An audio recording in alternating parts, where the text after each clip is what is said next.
Good morning, Merry Christmas, Happy Hanukkah, and Happy Holidays. We certainly are in the middle of the holiday season. We hope you are enjoying those that you represent you and what you're doing with your faith and what you do with you and your family safely and healthily this holiday season. We certainly are in the middle of it. Would like to say how much I appreciate Rabbi Danow we had a Hanukkah celebration here at City Hall on Sunday. And they were collecting, there was a menorah. It was a menorah made out of cans on City Hall, in front of City Hall, that was donated to feed those in need during this holiday season. So I really appreciated that, the Chabad Center and Rabbi Danow taking time to do that in a celebration. It was nice. It was a nice way to celebrate that holiday. We certainly are getting ready for Christmas. Obviously, I think my wife will say my reds are clashing, but I only get to wear it so often. It's cold, so I'm wearing my red coat today. Certainly, it feels seasonal, and it looks like it'll be a nice, cool Christmas into the season next week. But lots of things are happening. First and foremost, I think that we wanted to talk about here is yesterday, Pensacola Police Chief Tommy Leiter announced his retirement from the Pensacola Police Department after 30 years of dedicated service to the community. Chief Leiter's last day at the Pensacola Police Department will be December 27th, at which time Deputy Chief Kevin Chrisman will be named the interim Chief of Police. First off, we want to thank Tommy for his leadership as Chief, and we want to wish him the best as he moves forward to working with the with the Escambia County Sheriff's Office. First off, the 30 years that you give to an organization is certainly commendable, and certainly when you do 30 years of public service and what Tommy has done in police work, all the way from starting all the way through to becoming the chief. Tommy has certainly exemplified what we hope all of our core values at Pensacola Police Department and what we do here at the City of Pensacola. He's been an invaluable leader to me while I've been here for 2 years as mayor. And we very much hate to see him go, but we understand what he's doing, and we believe in the long run it will provide a great opportunity for the Pensacola Police Department and Escambia County Sheriff's Office to work probably as better than they've ever have, and that will help us in a number of ways address crime and other issues across our community, probably like we've never had the opportunity to do. So we are incredibly excited about what the future brings in that opportunity. Again, we certainly appreciate the service of Tommy, and we wish him well, and we look forward to continuing to work with him. As we said, he's not going to be too far, and as I talk to him personally, he reminds me he's still a city resident, so we'll be staying in touch with him and continuing to work with him in his new endeavor, and we look forward to that opportunity.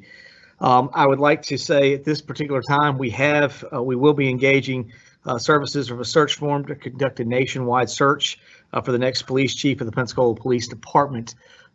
We certainly did our expectation a few months ago was to do a deputy chief, and we thought we were going to have more time with Tommy to continue to keep working with our deputy chief. But again, things happen, things change, and you have to change your plan a little bit. But we are going to be going for a national search. We have sat down with Deputy Chief Chrisman. We've talked to him. He certainly intends to be a part of it, but we've communicated to him that this is going to be a wide open search to look for the best possible person, and it certainly could be Kevin, but we believe we owe it to the citizens to do a nationwide search to evaluate everything that we can and see what we can with our police department. The search process will include engaging community and department members, extensive outreach to a highly qualified individuals in Florida and across the nation, a screening process, and more. The search will be involved in an inclusive selection process that includes several people made up of police, community, law enforcement, partners, and city leaders. We will provide information and keep the public informed as the selection process moves forward. Again, we expect this to be completed probably sometime in late March, early April, but we do want to make sure that we look for what is the best potential police chief we have here, and certainly It could be here, it could be somewhere else, but we believe we owe it to you, the citizens, the opportunity to do the search that we need to do. So we will be doing that. Again, I expect more on that to be coming out as we as we go into the new year. I certainly know that Ted Kircher and Keith have been working on this, and they're going to continue to keep working on it, but we'll have more details as we move into the new year, obviously with what's happened the next couple of weeks with the holidays. Also, earlier this week, Pensacola International Airport welcomed a new airline. The International Airport welcomed Boutique Air Tuesday, December 15th, with a ribbon cutting and a water canning salute to at the Pensacola International Airport. Boutique Air is the 7th airline at the Pensacola International Airport, and it will begin servicing this week between Pensacola International Airport and Northwest Alabama Regional Airport in Muscle Shoals. Boutique Air offers a private flight for the cost of commercial, which is a small aircraft that seats up to 10 passengers. We're excited about this new addition to the Pensacola International Airport, and for more information, visit flypensacola.com. This is obviously one issue. It's a new airline. It's a little bit different. They certainly fly to underserved markets, and we believe there are opportunities that we're not capturing in some of those. Most of these end up going to significant hubs. They go to Nashville, they go to Atlanta. It is unusual to have the opportunity to have that come to this airport, but I think it shows you the potential of what is happening, and that what we are becoming is eventually becoming more of a regional airport. What we've also seen over this last couple of weeks, we've seen new air service come to both Denver and Washington, D.C. And again, this just shows what is happening when the majority of airports across the nation are contracting. Pensacola International Airport is expanding. And I think it speaks largely to the success we've had and the leadership out there. Certainly Matt Coughlin is capably leading us through this COVID process, following the great leadership we had from Dan Flynn. And so again, it shows what is happening at the Pensacola International Airport and where we are going as an airport. I think at this particular time, it's great to see what is happening when other flights could be going anywhere. They're choosing to come to Pensacola, and I think that says a lot about our airport. It says a lot about our community, and it says a lot about our future as we come out of COVID. I truly believe the work we've done, what we've done in establishing both a business customer base as well as a tourism customer base, is really going to provide significant benefit to all of us citizens in this community, and give us opportunities that you don't see at a local area airport of our size typically. Like I said before, we're acting more and more like a regional airport, exactly the things that we've tried to do to build that kind of service and commitment at this airport. And I think while we've had some challenges with COVID, I think bright days are ahead at the airport and what they're doing. Again, today, sort of to the airport and the port which had one of the most successful years that it's had in memory. We will be today. I'll be speaking to the Chamber of Commerce about a lot of the things that we're doing. We're kind of doing a State of the City event, and we will be discussing a lot of the things certainly that are happening business-wise, economic development-wise, with both the port and the airport. So again, we will be doing some of that. We will probably in January sort of come out and bring that to the public, and sort of that discussion. We'll be able to put it out here. I'll certainly work with Casey and see if there's an opportunity for us to do that and provide that information to the public. I think it's very good information. Shows the growth that we've had both at the airport, the port, Pensacola Energy. There are a number of things that we've got that are showing growth happening everywhere. So again, good things are happening in the city of Pensacola, and we just continue to try to build on that. Public are invited to give input to the Hollis T. Williams Stormwater Design Park. Again, that's a county restore project. It is happening solely within the city of Pensacola, and the city is partnering with that. Escambia County and the city of Pensacola continue to engage the public in transforming Hollis T. Williams Stormwater Park to an innovative and iconic urban green space for the community to enjoy. Residents are invited to participate in 2 online surveys to guide the future and the design of the community park. The online surveys are available through the end of 2020 at capital H, capital T, capital W Park, my capital H, capital T, capital W Park.com. So again, that's myhtwpark.com with the HTW capitalized. Residents are encouraged to share their experiences and thoughts about potential elements to be included in the community park. The new Hollis T. Williams Stormwater Park will serve as a place to play, reflect, and connect the surrounding community while also improving water quality and addressing stormwater concerns in our area. The funding source for the design of this project is the Restore Direct Component Grant. For more information on the project, visit myhtwpark.com. We hope you will do that. We're very excited about what is happening with that one, as well as the Restore project that is happening on Carpenter's Creek. Obviously, COVID has changed a little bit about how we get community input. But again, community input is a big part of both of these plans. We would very much like you to do this. As you may remember, many of you out there know that the southern end of this park is the skate park. We were very much waiting for this to get done, and then they have put. We really appreciate the county working to put this in phases so that we have phase one on the southern end coming open first, and that would allow us to begin construction once this is completed on moving forward with the skate park. So we're very excited about that, but we're very excited about Hollis T. Williams all the way to the northern end. And again, we want you to participate right now in the planning of that. Christmas is coming up next week, and of course, New Year's right behind that. So certainly there will be city of holiday closures. We just want to make you aware of what is happening with closures. The City of Pensacola offices and facilities will be closed Thursday, December 24th, Friday, December 25th, and Friday, January 1st, in observance of Christmas and New Year's holidays. These will include the City of Pensacola administrative offices, City Hall, and City of Pensacola Community Resource Centers. All of these will be closed on this next Thursday and Friday, and then the following Friday. Again, that's Christmas Eve, Christmas, and New Year's. Exceptions to this are Osceola Golf Course, which will be open on the 24th and Friday, January 1st, but will be closed on Friday, December 25th.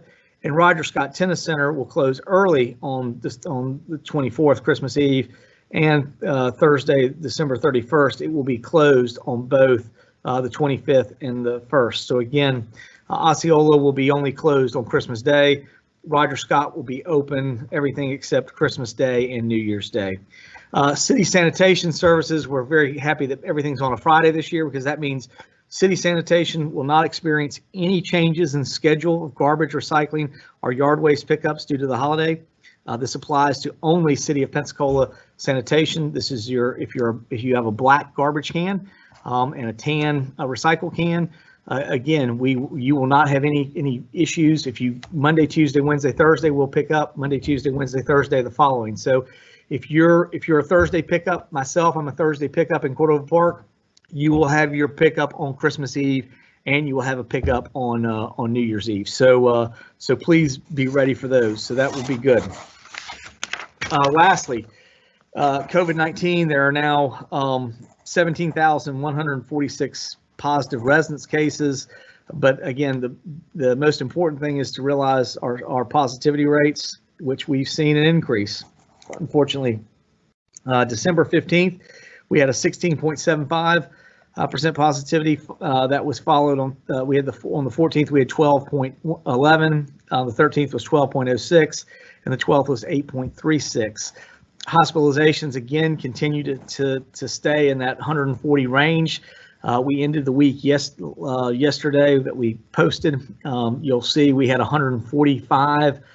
We post every Wednesday what those numbers are. We were at 145 hospitalizations. This follows 148, 146, and then 130 before, so 132. So again, we have sort of stayed for the last week. If you continue to follow us on that, we've continued to stay in that 140 range. But this is far too many of what we need. We really need to keep pushing forward. We don't want to see a growth. And again, the numbers we're seeing in positivity are somewhat concerning. This is one of those times we all need to work. We certainly want everybody to have a safe Christmas, and the Christmas that they can do all the things they need to with their family and friends. But we ask that you please do it in a safe way. When you're out there and you're in a congested area, certainly think about masks and what you can do. So again, those are things that we can do, but we fully expect and we want all of our citizens to be able to have a good holiday season and without as much interruption as they can. But clearly, part of that will be continuing to work with masks is what we do. Please continue to be diligent about taking those steps to protect yourself and others from COVID-19, including wearing masks and washing hands often. Finally, had a very good discussion on Monday with the hospitals as I was coming back from Tallahassee. And again, the word is from their standpoint, they are still wanting us to get numbers down. They're concerned about where they're going. However, they are able to function. One of the things they're most excited about is obviously the vaccine. We spent a significant amount of time talking about vaccines. I believe some vaccine has started to come in this week. The hospitals, some of them expect to get it next week. They believe to begin doing their healthcare workers. That's the first thing. Again, healthcare workers, first responders, and then congregate living facilities of people of an advanced age will be sort of the first phases that go through in phase one, the ABC of that. So we do expect to see first responders, and our first responders, we're communicating with Chief Craner. She's been working with Florida Department of Health. We expect to participate with the allotment that comes to the Florida Department of Health, that our first responders will start sometime in January. We will be phasing it in. Again, that was communicated our plan, and I think it's very wise. We're not going to have everybody go get it at the same time. Obviously, just wanting to make sure that we keep enough staff ready that is able to respond, and again make sure that again they are protected. They have the vaccination, and will be able to be protected. As we move through that, they'll move to, after phase one, A, B, and C are completed, we'll move to phase two, which I believe is essential workers. And then we'll be moving into the general public. And there are several protocols about who has the opportunity and who doesn't. But certainly by the time we get into that, we hope to have more vaccine available and for individuals to be able to come forward. I very clearly want to communicate that I think this is what we've been looking for to eventually get out of the whole part of COVID. I think is what we've dealt with the last couple of months since March of 2020. We are ready to do something different, and I think part of that is finally getting us as a community. And I realize COVID has not been significantly fatal or even impactful to many of those that have gotten it. But there's no doubt in a large segment of our community, it has been impactful and even potentially fatal. The big issue that we have is, again, trying to make sure our hospitals don't get overrun so they can continue to take care of us. To make sure that happens, we all need to be doing what we can to take the vaccine. I was asked the other day by Jim Little if I intended to take the vaccine, and I will take the vaccine, but I want to be very clear. I'm not skipping the line. I mean, when my segment of where I am comes up, I will get the vaccine, but I'm not getting it early or doing anything else. I will be taking it exactly at which time I'm allotted. But when that opportunity is available to me and where I fit within the community and doing that, I will take advantage of doing that. I think it is something that all of us need to do to protect the entire community. Is what we can do. So again, we want to message, what we've heard from our healthcare workers. We want to see some type of protection coming forward to make sure that we get to where we need to, so that we don't continue to have to deal with this virus as we move into 2021. And again, no one will be more happy about getting done with the virus than myself. And so, again, I intend to move forward, but I'm only going to do it at which time I'm scheduled to be allowed to do it. So I want to be very clear about that. Lastly, this Monday, and I appreciate you allowing us to be a little flexible and move dates on this. We got an interesting opportunity to participate and go to Tallahassee and talk with some individuals who have been very involved with dealing with homelessness, panhandling, and a variety of other issues in Tallahassee and Leon County. We had a chance to see what they've been doing, and they've been working at this for a number of years. They really, in many ways, are about step 4 or 5, while we're still trying to get full here with step 1. We have some plans that will be coming out into the spring. We continue to work with legal on some of these things to figure out what we can do. But it's every bit of my intention to come forward. Part of it is moving into some of these things that we talked about, what we had a chance to see. We had a chance to go see the Kearney Center, which is an unbelievable, in many ways, it's the center we've been discussing about a chance to bring all of those that participate in homeless services together into one location. We've talked about this in a day center, and it confirmed everything that we said. They said that is critical.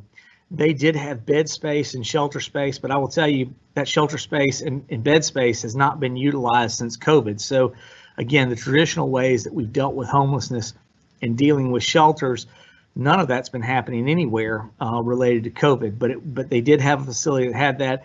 They still believed in having a centralized facility where everyone that comes and deals with homelessness comes there and participates and works and helps at least the programming side of it. The computer system, the HIMS system that the different groups have to participate, you can centralize that.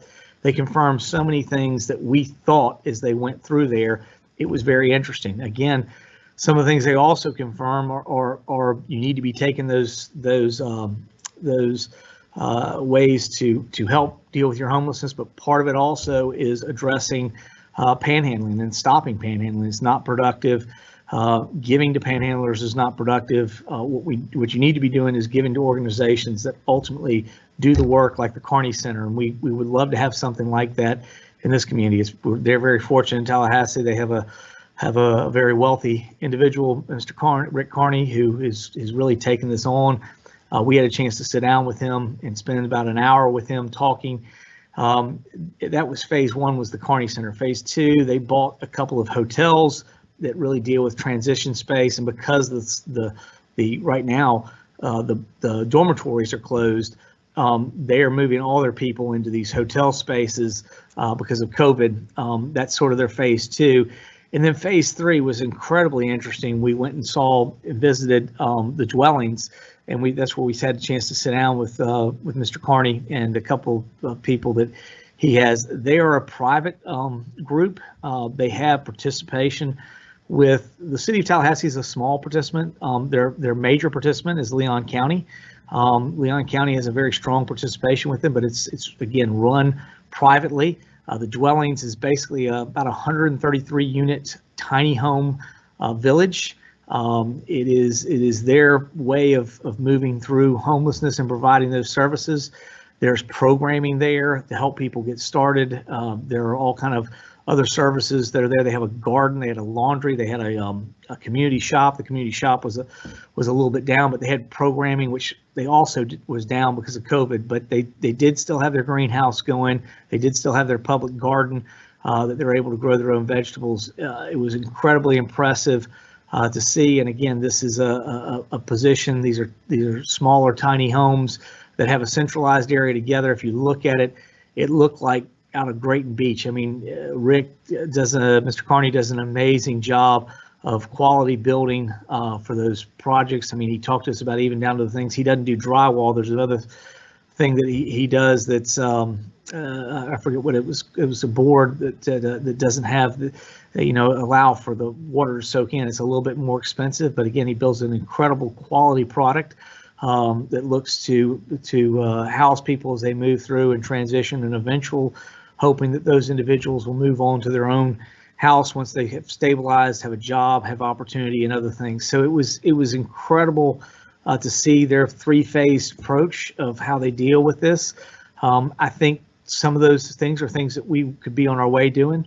One is it would take significant partnership and collaboration between City of Pensacola and Escambia County, which we've talked about for some time. It would also take some private sector investment, but I think there are a number of individuals in the private sector who are passionate, who are looking to do things with homelessness that we have. We have good partners here. While we may not have a Rick Kearney, we have other things certainly there. And I think these things are eligible if we got to start with phase one and we got to start working.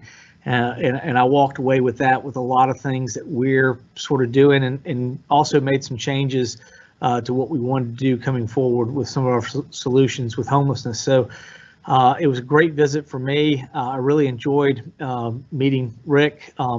He's good friends with a real good friend of mine who was on the commission at Leon County.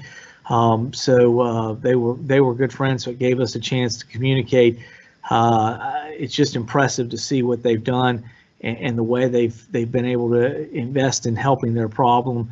And again, they'll be the first to say it's not perfect. They don't have everything solved, but it really allowed them to move into other things. It allowed them to stop some of the issues dealing with panhandling, which again is an unproductive solution for both the individuals who are on the street as well as the community as a whole. So there were a number of things that I thought were there, but you've got to give options, you've got to give opportunity, and you need a funding source to do that. And it was impressive to see what they were doing, and as we go forward, the opportunity for us to maybe see how Tallahassee is doing this, follow the Tallahassee-Leon model, and continue to move forward. So it was a very productive Monday for me. I was very glad I had the opportunity to go. I'm sorry I missed you, but overall, it was a great visit. I will now, Casey, be happy to open it up to questions and answer any questions that we have. Sure. So the first one is Studio 850. Sorry, my notifications are going off here. At this CPAC meeting, Chairman Buchanan discussed a series of town halls to gather citizen input and what he said were priorities. Do you support CPAC town halls, and how will citizen priorities be used? Will this shape the selection process for the new PPD chief? Well, again, I think we will. I don't think the town halls are going to necessarily be a part of the police chief selection, but I do believe we plan to engage the public as that goes forward. The town hall meetings are for dealing with what CPAC is doing. I certainly support Drew in doing that. That we would have expected to have town halls in a variety of other ways. The challenge has been, how do you do them? So I did talk to Drew. I told him I'm receptive to looking at an in-person one. Obviously, proper space, mask, proper protocols that we're going to have to do that. So we are looking at doing that, one at least, maybe two if the first one is successful.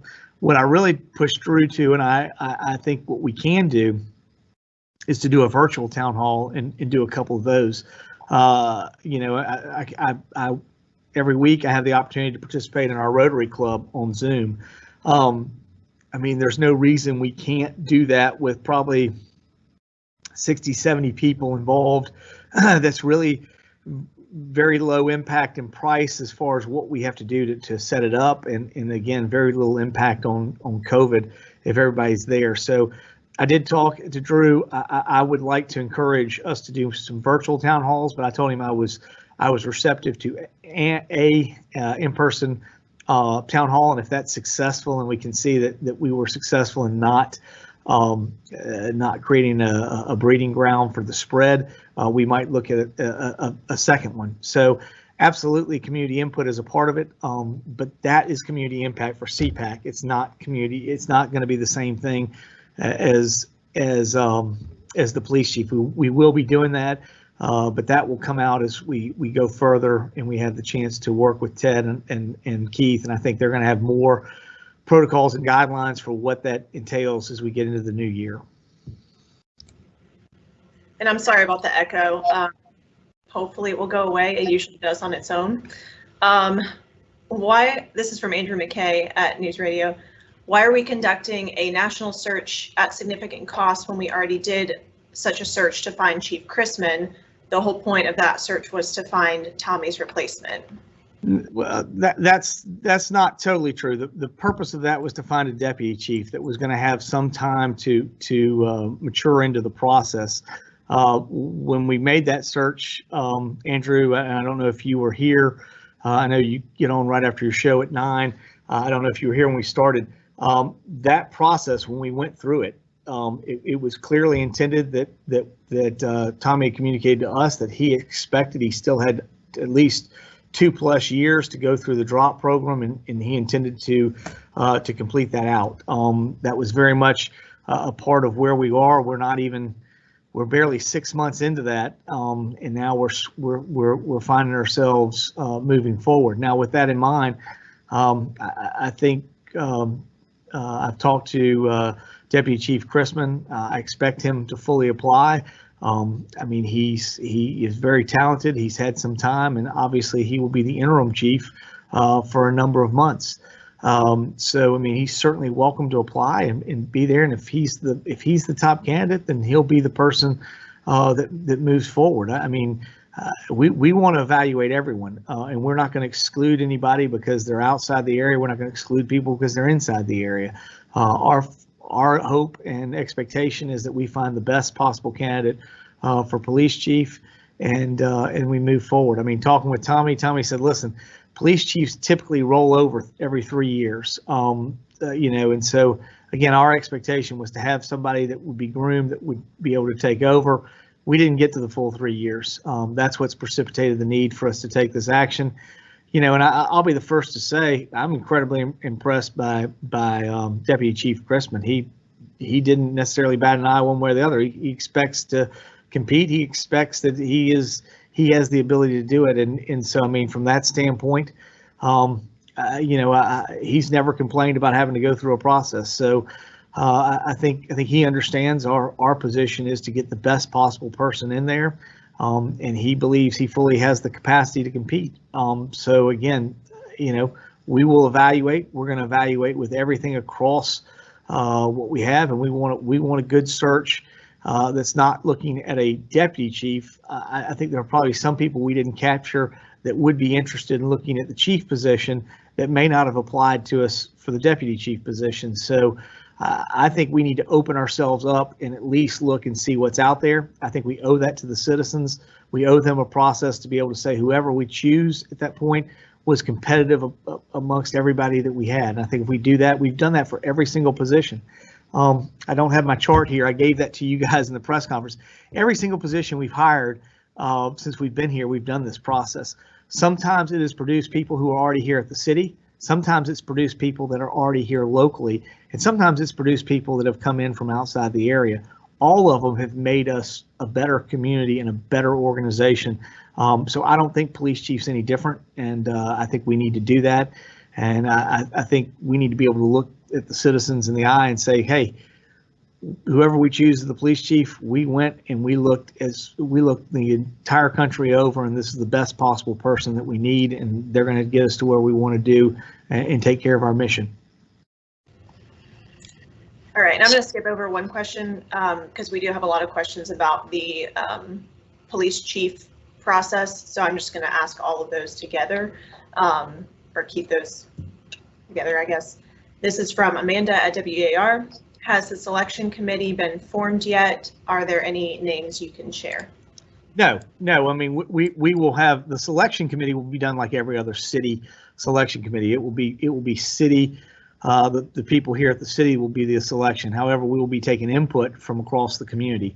That input will include community leaders and individuals, but it will also include people within the police force.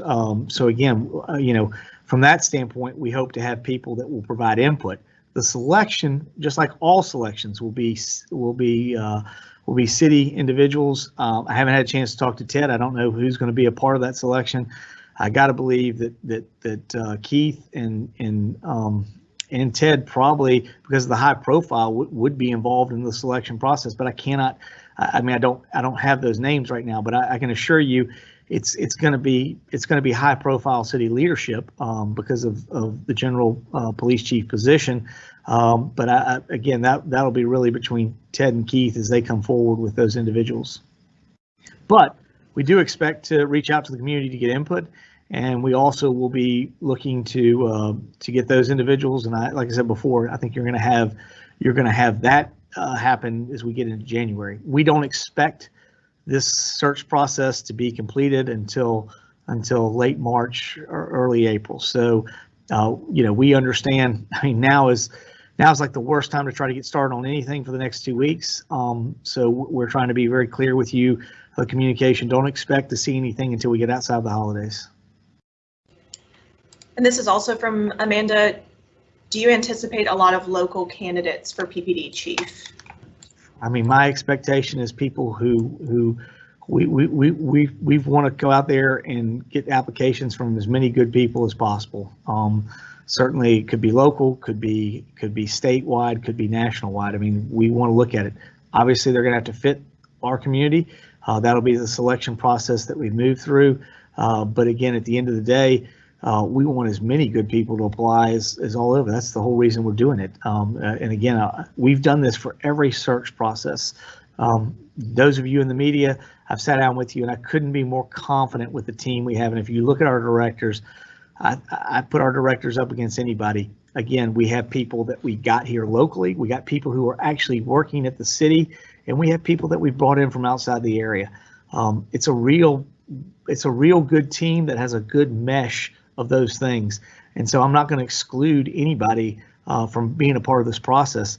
Whoever becomes the next chief needs to be able to show that they were the best individual on all surfaces and all fronts, because they're going to do the best possible job for the citizens of the city of Pensacola.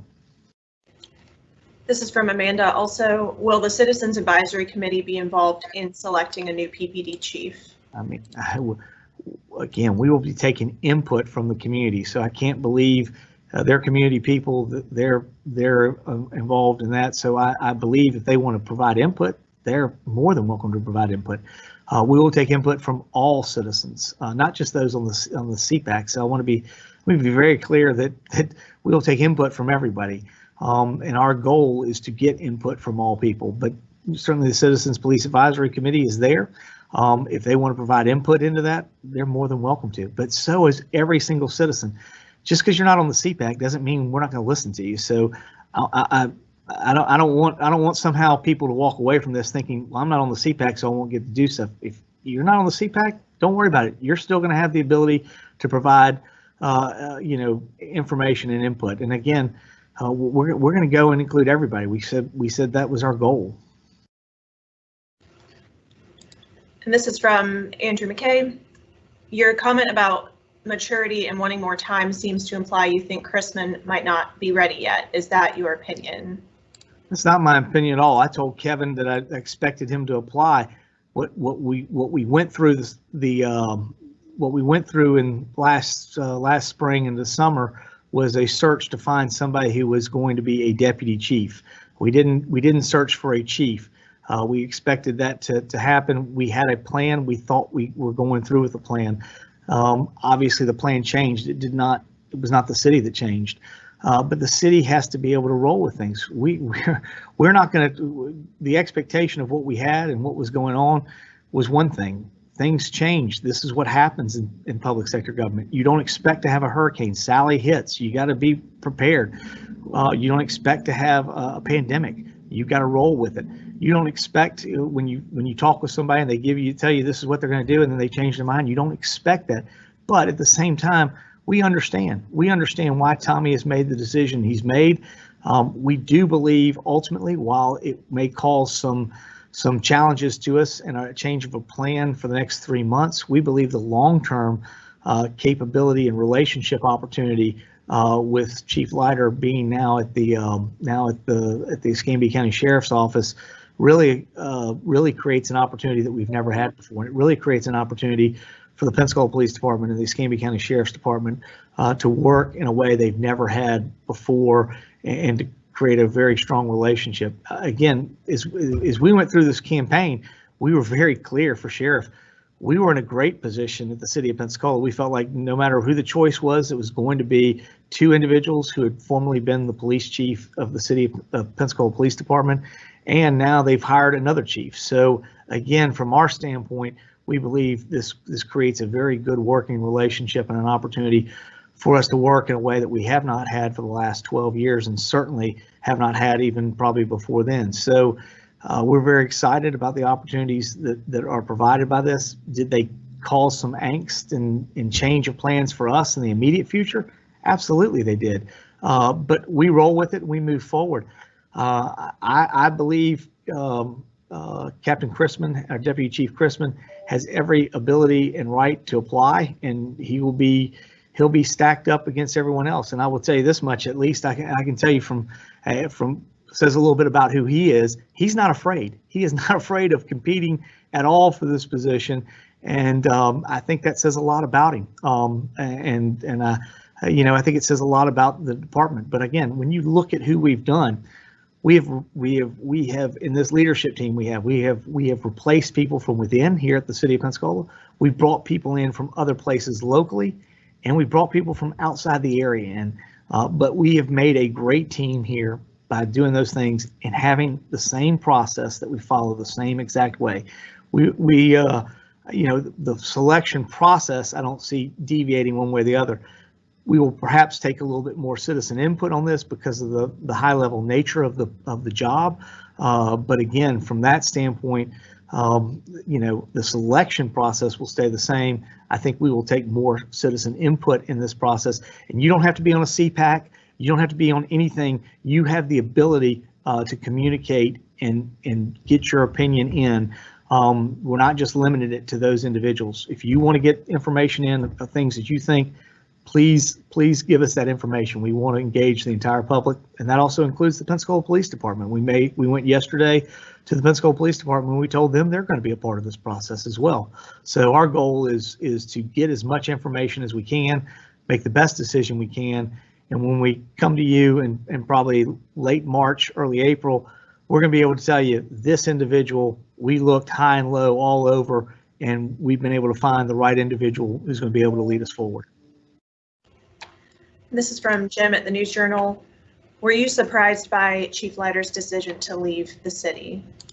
I was, only in the sense that the Chief Leiter had told us as we went through the process he intended to stay there. I know I've talked a little bit with him since he made the process, and he simply told me as he looked at it, his life's changed dramatically. He's newly married. He's been away from us for about 3 weeks, and I think he looked at some things, decided some stuff, and decided this was a great opportunity to do something else and a different challenge. I totally understand that. And like I said before, I'm happy for Tommy. I wish we'd had a little bit of a different discussion last summer, last spring. It would have changed some things we did. But again, if he has a change of mind and a change of heart, every single employee I have, every single director we have here, if they choose to do something else in their life, whether it's just retire or whether it's to go somewhere else, we're happy for them. We want them to make the best possible choice. Clearly, we hope that best possible choice is to stay here and be a part of this family. But if they choose to go somewhere else, I've never begrudged anybody for going and doing something else that they want to do. It's their life, it's their opportunity, and if they have that chance, they ought to take it. So again, you're going to have to talk to Tommy and ask him, what changed in that process. But clearly, from our standpoint, it's like a hurricane or a pandemic. We just have to roll with it. We move on. We go forward. The good thing about it is it makes it real easy. When you have somebody like Ted Kircher, when you have somebody and they say, this is going to be the process we're going to go, and we're going to run down this, and we're going to do it the same way we've done for every single office. We've done this in every single department.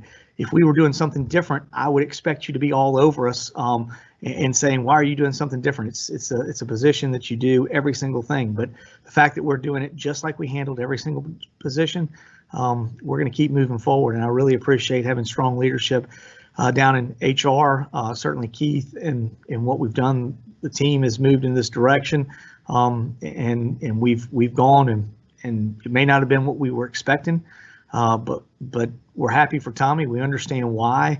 We believe it will give us a better relationship long-term with the Escambia County Sheriff's Office. So we think all these things are good. And we think while it creates this little bit of turmoil for us for probably about 3 months, we're going to go through a process that we've done in every single other department to find out who that department head is. And we will go through this one. This is from Amanda at Channel 3. If the deputy chief is selected as the next chief, will there be another search to fill his position? Again, I'm not getting into we will make choices when we get to the end of it. I don't know who the choice is going to be. I don't know who we've got to select from. All those things will be evaluated when we get there. We're not going to speculate on anything necessarily going forward. We're going to move forward. We have a search in front of us. We're going to do that search. And this is from Jim Little. What are the qualities you're looking for in a new police chief? I think we're looking for somebody who first has to be able to lead, has to understand law enforcement, has to understand all aspects of it. I think they've got to understand people though too. I think they have to understand how we work to provide the best possible services we can, and how we can be inclusive in that. One of the things that I think I'm most proud of is, and I know had an opportunity to talk last week with Rick Outson about there had been a poll he did, the little survey poll, and it showed where we were and the satisfaction and the dissatisfaction, I guess, relative to it. To me, it wasn't about the fact we had 64% satisfaction rate. It was much more about the point that nearly all the districts, all 7 districts, were almost the same thing. I told Rick, I said, I thought that was the most important thing that I saw in that is that every section of the city, we made a commitment when we came in here that we were going to be consistent across the city. And the fact that the city residents almost consistently across districts rated us almost the exact same way speaks to the consistency and the inclusiveness. So that's obviously going to be a part of it. Whatever services we provide from the Pensacola Police Department need to be able to do inclusively across the entire footprint. So these are some of the things that we're looking for as we go forward. Again, I think any individual has the capacity to do all those things. It'll be the individual that shows and displays to us that they can comply with that. So, from that standpoint, let's do the search. Let's see who applies. Let's see who we get and have an opportunity to interview, and we'll stack it up. And the one thing I can promise you is, just like we've done for every single position, we will choose the best possible person that makes us go forward is delivering the top quality services that we can. This is from Amanda. Do you have a sense of the attitude toward Chief Leiter's departure within PPD? I mean, you'll have to speak directly to them. I mean, obviously, Chief Leiter is well loved in the community. So, I mean, I think there's a lot of people who will be upset by it, but it's not like he's leaving the area. I mean, he's going to still be a resident of the city of Pensacola. He's going to be working in a law enforcement and give us an opportunity to work with him. I think those are all things that are there. I mean, but I think whenever you have a successful leader, it's always somewhat disappointing when they choose to leave. But I mean, again, I certainly have enjoyed working with Tommy greatly in the 2 years I've had here to work with him. Is it a loss in some ways to me? Yeah, but at the same time, it gives us opportunity. I think I don't care what job you have. And certainly it's a little bit easier for us that sit here in elected jobs to realize those are temporal. You're there and you will be gone. And again, I think at our place, we understand that all too well at the city, is that at times people leave, they move on. They choose different things, and we're happy for them because they chose the right thing for them in their life. But we have to keep moving forward. And I think that has to be your attitude as you go forward. But golly, do we absolutely miss Tommy? Yeah, we're going to miss Tommy. I mean, he was a great leader here. He helped us dramatically, but he made a decision that's the right thing for him, and we're absolutely going to be supportive of him. We're going to support him. We're going to support that decision, and we're going to move forward. And I'm confident we're going to move forward in the right way that we need to make sure that the Pensacola Police Department is going to move forward in the right direction. And this is on a different topic from Amanda at Channel 3. Would something like the dwellings be in response to dealing with homelessness during COVID, or is it a general approach? It's a general approach. I think ultimately your whole idea is to move people into housing, to move them to be back productive. There's a significant amount of, some of it is just housing and affordable housing and getting people back in, and that's a part of it. The other part of it is the programming. It's usually substance abuse of some type or mental health issues that get people to that point. we've got to start treating those things and treating the symptoms of it, but we got to get on step one. I mean, that's the biggest challenge that we have. And again, we were moving in a direction. We thought some things. It was a great visit to Tallahassee. It showed us what is potentially possible.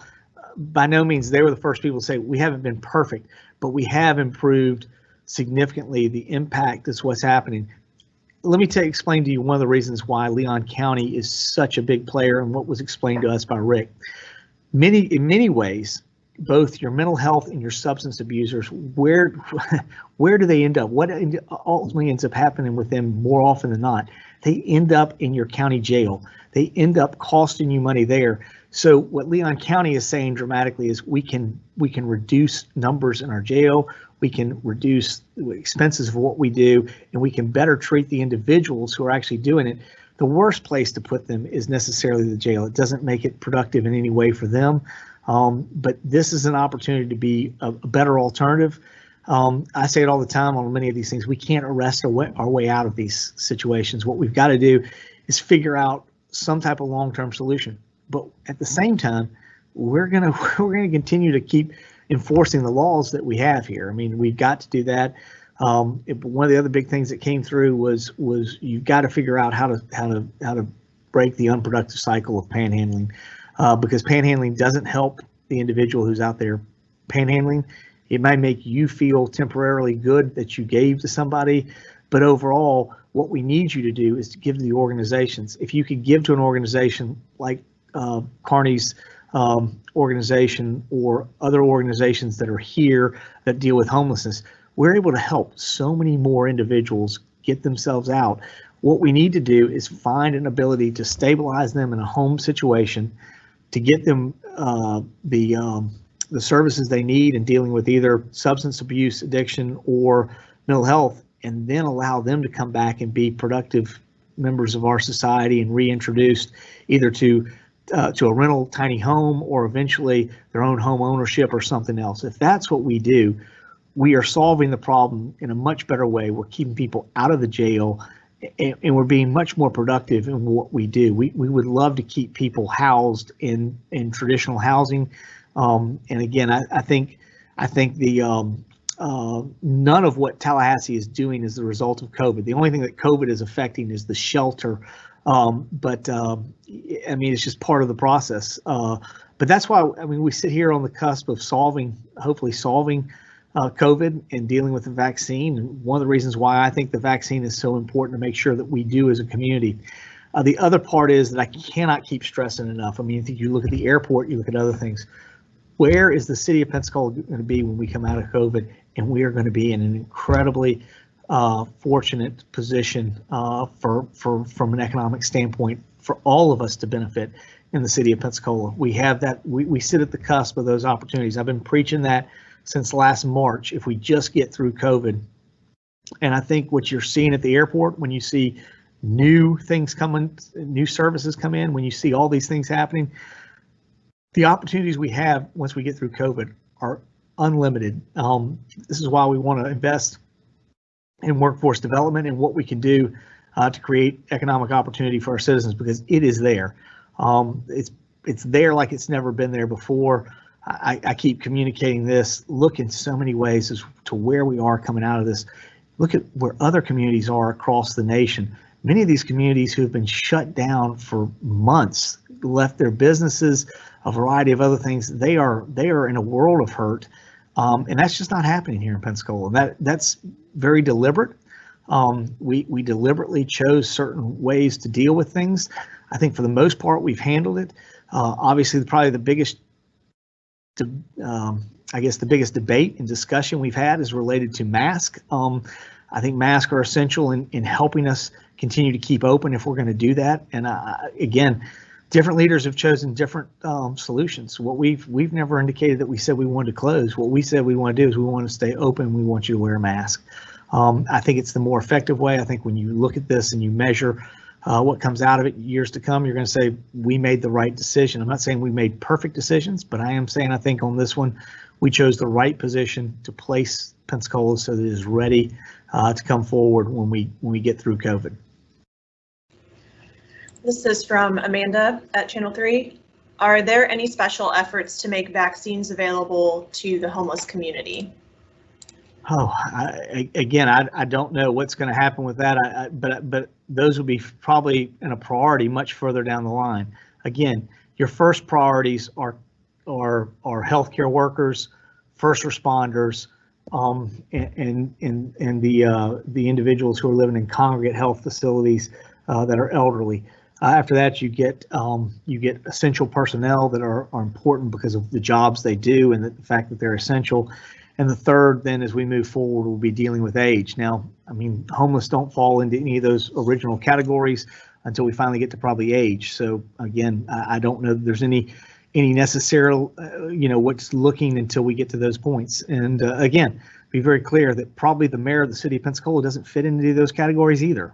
He's probably way down the line. He's not too essential. We can get by without him. So, he'll be down the line, and when his time comes up, he'll get a vaccine just like anybody else is homeless, or any other individual, when they get to the right place that's dedicated for them to do because of their age, their health concerns, and a variety of other things.